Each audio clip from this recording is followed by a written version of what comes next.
Hello दोस्तों, welcome back Krishna commerce academy.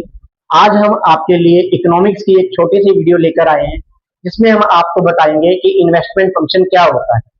पिछली video में हमने कंजम्पशन फंक्शन, सेविंग फंक्शन, इन दोनों फंक्शन के बारे में पढ़ा था। आज हमारे पास तीसरा फंक्शन है इन्वेस्टमेंट फंक्शन। इन्वेस्टमेंट फंक्शन होता क्या है? कहता है इन्वेस्टमेंट फंक्शन ये भी इनकम का वो पार्ट होता है जो कि कैपिटल एसेट को परचेज करने पर खर्च किया जाता है। यानी कि मीनिंग क्या बना? कहता है it refers to the expenditure incurred on creation of new capital asset. कहते हैं ये वो खर्चा जो नई कैपिटल एसेट को परचेज करने में या क्रिएट करने के लिए किया जाता है, दैट इज कॉल्ड इन्वेस्टमेंट। उसी खर्चे को इन्वेस्टमेंट बोलते हैं। इट इंक्लूड, क्या क्या इंक्लूड होता है इसके अंदर? कहते हैं वो खर्चा जैसे मैंने मशीन खरीदी, बिल्डिंग खरीदी, इक्विपमेंट खरीदा, एक्सेट्रा। यानी कि कैपिटल एसेट पर खर्च किया हुआ खर्चा इन्वेस्टमेंट एक्सपेंडिचर कहलाता है। इन्वेस्टमेंट एक्सपेंडिचर को दो हेड्स में क्लासिफाई किया हुआ है। पहला हेड कौन सा है? Induced investment.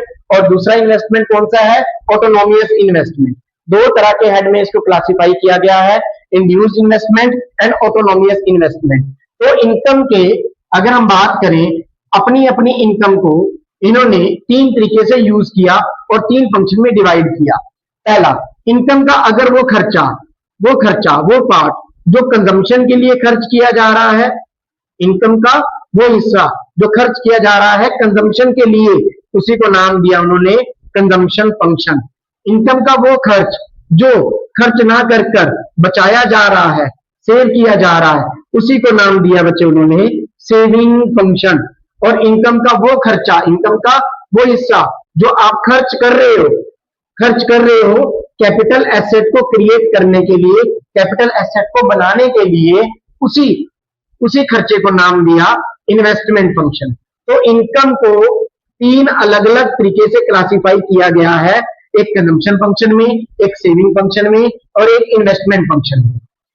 ये था हमारे पास इन्वेस्टमेंट फंक्शन। आगे हम इंड्यूस इन्वेस्टमेंट और ऑटोनोमियस इन्वेस्टमेंट के बारे में पढ़ेंगे।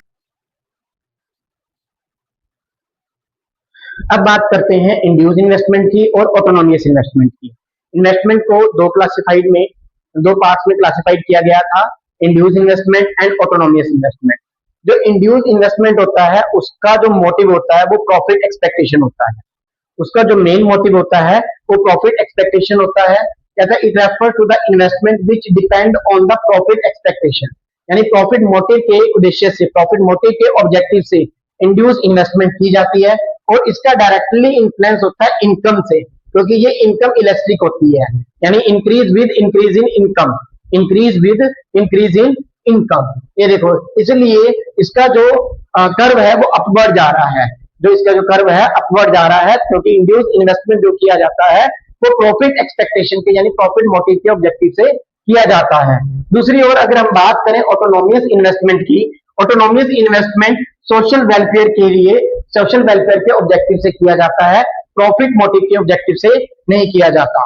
It is unaffected by change in income level, क्योंकि ये इनइलास्टिक होता है, यानी इनकम के चेंज होने से इसके ऊपर कोई भी इफेक्ट नहीं पड़ता। इसी कारण इसका जो कर्व है, यानी इन्वेस्टमेंट का जो कर्व है, पैरेलल होता है एक्स एक्सिस के। ये जनरली गवर्नमेंट सेक्टर के थ्रू किया जाता है, इन्वेस्टमेंट की जाती है, और ये प्राइवेट सेक्टर के थ्रू इन्वेस्टमेंट की जाती है। तो आप यहाँ पे इसका डायग्राम देख सकते हैं कि जो इन्वेस्टमेंट कर्व है वो पैरेलल टू एक्स एक्सिस होता है।